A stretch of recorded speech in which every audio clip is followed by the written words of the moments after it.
Tip for anybody getting started: I would not submit the down payment to that insurance. All right, what is today? Today is Monday, November 17th. And if you're new here, my name is Robert Rayner. I left my full-time mechanical engineering job to grow and scale my final mile white glove trucking business. I ended up doing 20 trucks, $10 million in revenue over the course of 6 years. And now I'm going back and rebuilding my business from scratch and documenting the whole process. So since my last video, we have gotten guys cleared.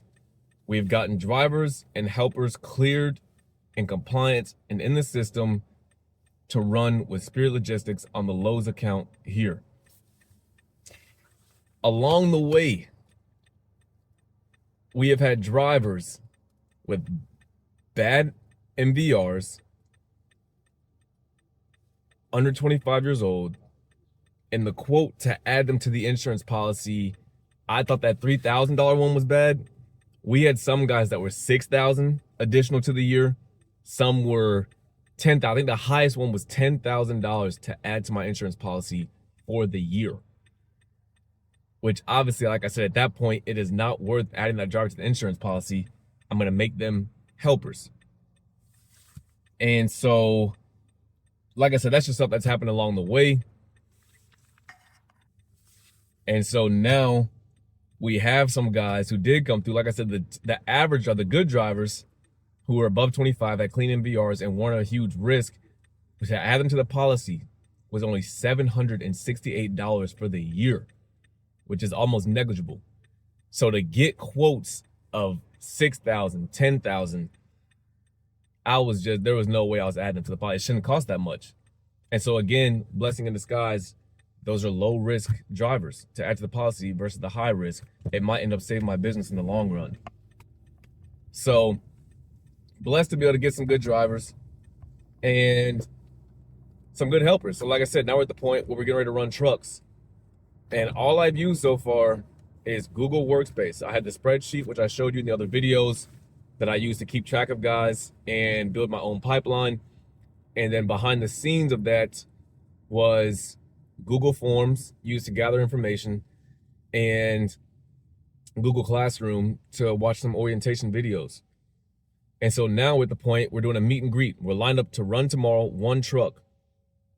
And as far as this whole process, like I said, you can get this business started realistically within 45 to 60 days. I'm going to throw it up there so you can see when I got my insurance started, the down payment. When I submit the down payment, it's when I have my first truck started. Tip for anybody getting started: I would not submit the down payment to that insurance until you have a team lined up to work. So right now, I've paid 1 month. I paid up my 2 months, 1.5 payments of my insurance policy before I ran a single truck. You want to have that time from when you submit that down payment for your insurance to when that first truck run be as close as possible. You don't want to come out of pocket that much. You don't want to go 3 months of paying insurance and not running a single truck.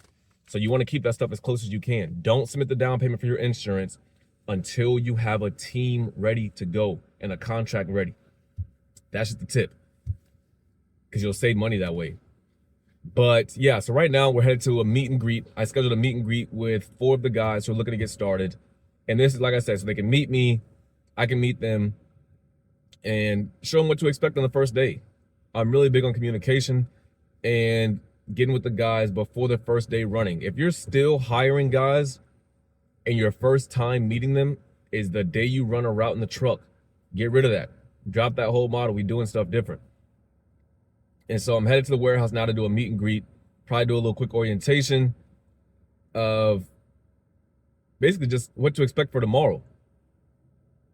And it's going to be good. It's going to be good. Tell them a little bit about the business, a little bit about me, where I'm looking to go, how I'm obviously documenting the whole process and the part they're going to play in it, because the guys are the backbone of the business.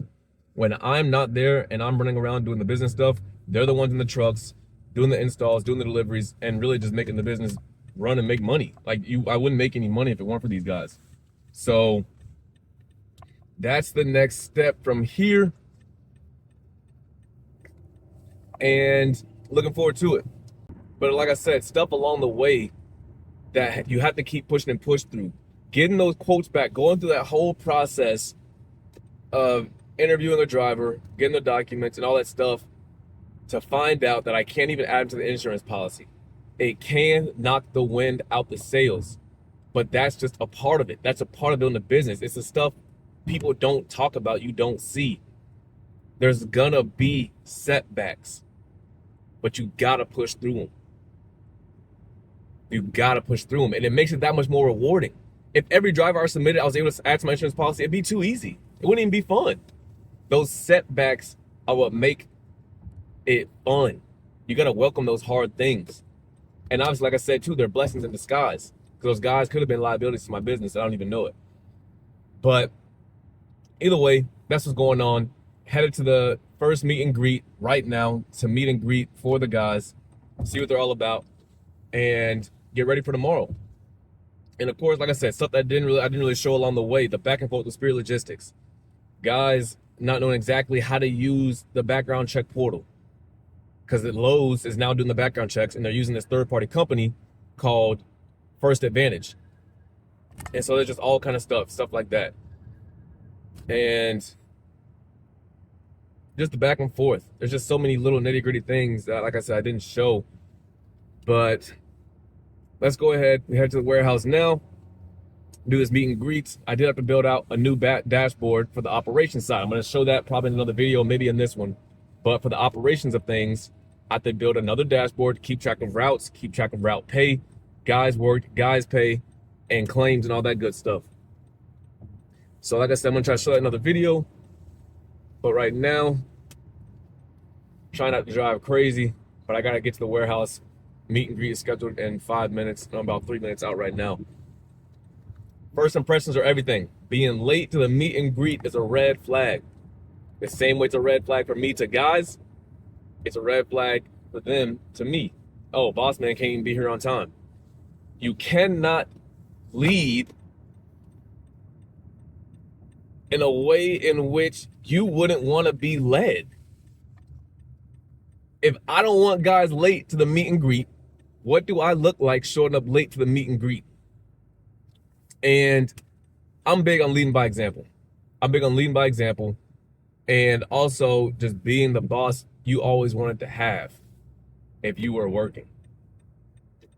And so that's what this is all about right now. So I got some guys calling me right now, actually text me about where to meet and stuff like that. So I'm gonna go ahead and get to them and continue the video when we get to the warehouse.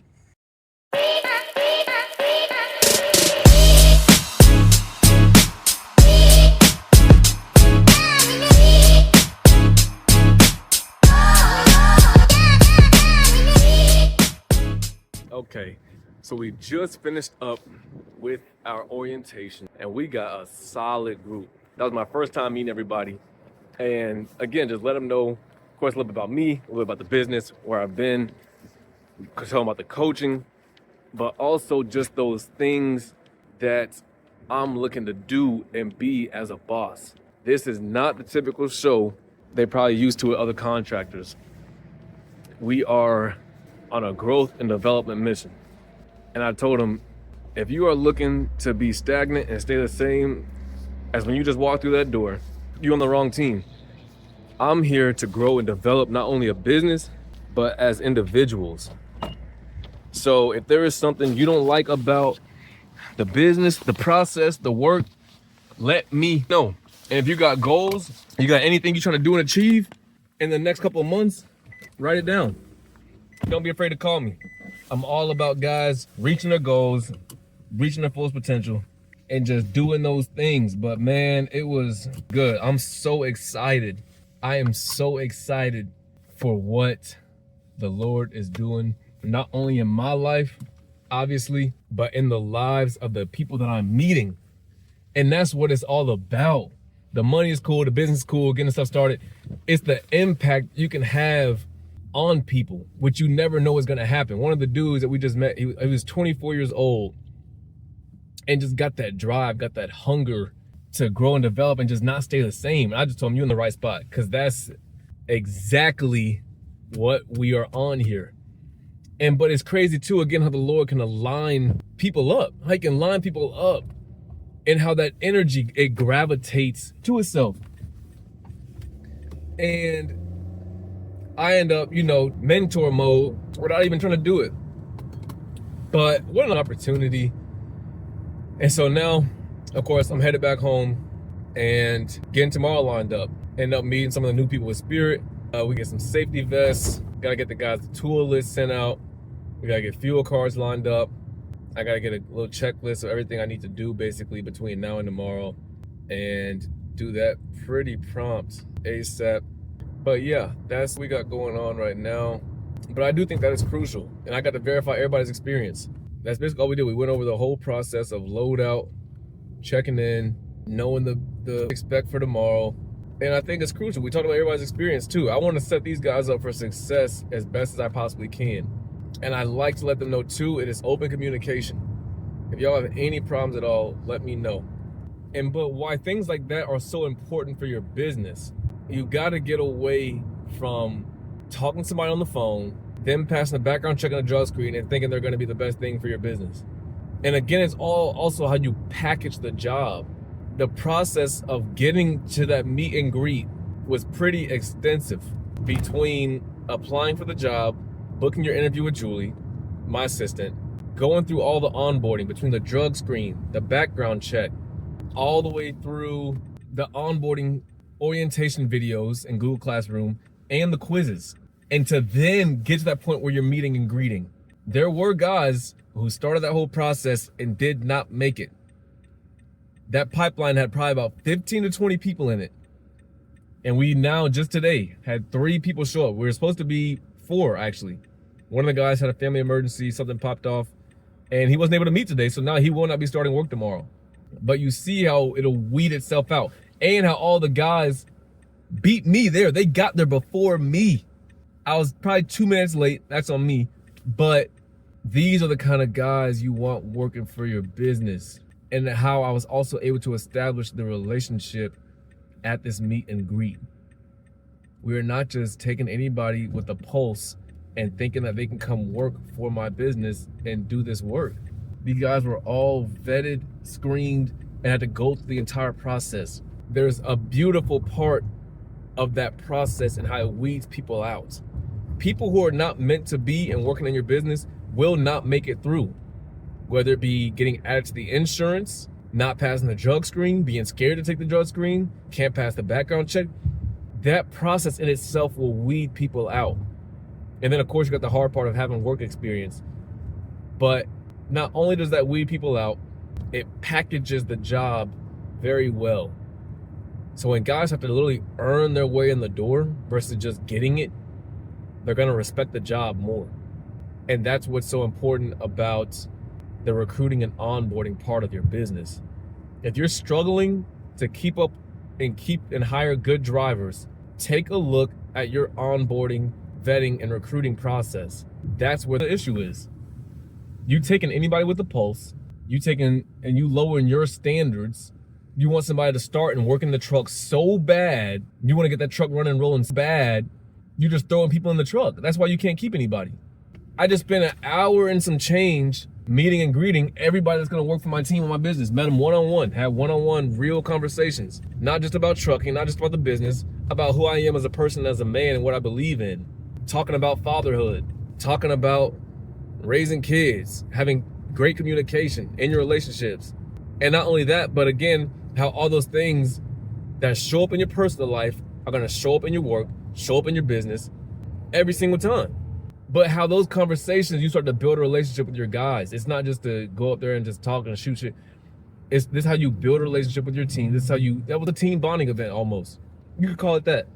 But that's why I think these things are so important to do. The long-term values of that and how much it'll pay off. And that's what all this stuff is about. It's about building relationships, building connections, having connections with people, and helping people reach their goals. But that's all I have to say on today. I'm about to run around. Like I said, I gotta grab some safety vests, keep those in every truck. And if I knew better, I would have ordered them online on Amazon because it would have saved me time running around now. But if this is the way I gotta do it, So be it. I'm about to run to Walmart, grab some safety vests, probably some last minute tools and stuff like that. And that'll be it for today. I got a few calls, some coaching calls. But yeah, I'm excited. That's the latest on the business. Like I said, our first day running is gonna be tomorrow. If you're new here, be sure to like, comment, subscribe. And if you are in the final mile white glove trucking business and you're stuck at one truck, you're trying to get to 4, trying to get to 5, and you're struggling with your systems side of things, and you want to grow and scale your business, be sure to hit the link in the description and join the Final Mile Hustle, and we'll get you there. But that's it for this video. Enjoy the journey, enjoy the process, whatever you're going through. Even if you're just getting your business started, you're stuck in your business, enjoy the journey, enjoy the process. Don't rush it. People think I got to $10 million in revenue and 20 trucks by just luck and it was overnight. No, it was not. And even right now, this second time around going at the business, this is all after acquired knowledge, knowing how the psychology of this business works, the drivers and helpers, communication with the owners, the relationships with the 3PLs. This was not overnight. This is 6 years in the making. I'm just recording and documenting the process this time around so that that contractor out there that was in the same position I was 6 years ago, either just getting started or stuck in all the chaos, no time to do anything, claims paying out the wazoo, you got drivers and helpers, no calling, no showing, quitting. That's why I'm doing this, so that you can know what you need to probably be doing different in your business. So that's it for this video. Like I said, enjoy the journey, enjoy the channel. Peace.